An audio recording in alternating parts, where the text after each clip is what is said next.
Soi-disant, il va vous faire gagner de temps, mais non. Il va vous faire un grand détour. L'été, quand on part en vacances et qu'on se retrouve en plein bouchon, on regarde souvent Waze de travers et on se demande si on ne pourrait pas trouver un meilleur itinéraire. On va poser la question à Antoine Courmont, chercheur qui analyse les rapports entre Big Data et urbanisme. Gros dispositif, hein. Il y a 3 caméras. Si on a une note de Pardon, ouais. Globalement, il est plutôt fiable. Waze, toutes ces données en fait proviennent de ses utilisateurs. Entre 15 et 20 millions d'utilisateurs en France, on a à peu près 40 millions d'automobilistes en France, donc quasiment 1 sur 2 qui les utilise. Et ce qui lui donne procure un certain nombre d'avantages. Quand il y a un accident qui vient de se produire, très rapidement, Waze est en capacité d'informer un très grand nombre d'automobilistes. Il est aussi assez précis sur les temps de parcours, puisque c'est des temps de parcours en temps réel et historique qui proviennent des automobilistes qui circulent. Quand c'est des bouchons, pour gagner soi-disant 1 minute, mais vous perdre vraiment 10 minutes.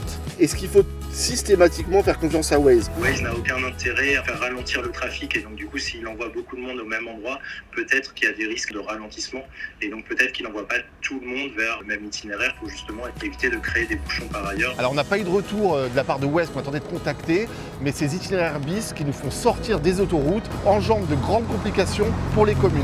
On fait passer par des détours, des petites routes, il y a des flux ininterrompus de véhicules qui passent dans des quartiers résidentiels, devant des écoles, il y a un certain nombre de nuisances, vous avez des problèmes de sécurité aussi, des problèmes de maintenance, puisque vous faites passer beaucoup de véhicules sur des routes là où le revêtement n'est pas fait pour avoir autant de flux de véhicules. Des élus se sont saisis un peu du problème. Waze se cache derrière une neutralité de l'algorithme, c'est-à-dire ils disent si la voie est ouverte, l'algorithme le fera passer par là. Donc il peut y avoir des alternatives qui peuvent être mises en place par certains élus, restreindre la vitesse de circulation en rajoutant des dodans, des feux pénalisants ou des voies à sens unique. Je le mis, mais voilà, pour les clients, mais je ne le suis pas tout le temps. Des fois, on a l'impression qu'on est dévié d'un itinéraire seulement pour gagner 2 minutes. Le législateur a décidé il y a quelques années d'obliger en fait les calculateurs d'itinéraire toujours privilégier la voie la plus importante, sauf si le temps de trajet est inférieur à 10%. Ce décret, effectivement publié en août 2022, a été annulé par le Conseil d'État 1 an plus tard. La cause, toute mesure qui a un impact sur l'environnement doit faire l'objet d'une consultation publique, ce qui n'a pas été le cas. En attendant, c'est peut-être l'occasion de voyager autrement.